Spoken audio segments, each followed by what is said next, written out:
Hi, I'm Mike Fryer, Supervisor in the print shop. Worked in here for 14 years. In this episode we're going to show you how our rotary screen printer works. The prepared fabric is fed through the in-feed. Depending on the type of fabric, it is adhered to the blanket by either a semi-permanent adhesive, thermoplast, or a water-soluble adhesive. This adhesion is necessary to prevent excessive movement on the print blanket.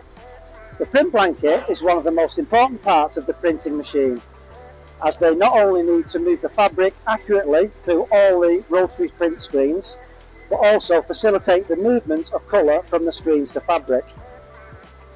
We use pitching cloth so we can make fit and pressure adjustments before using the actual fabric we want to print on, so the printing is to standard and to reduce waste. This is a nickel mesh printing screen in which colour is dispersed. Then, when pressure is applied via blade, the colour is expressed through the nickel mesh in predetermined engraved areas onto the fabric.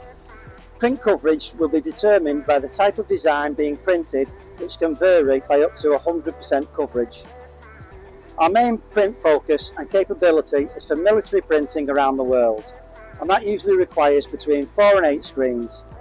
This Stoke RD4 machine can accommodate various screen repeat sizes such as 64, 82, 91 and 101 cm print repeats.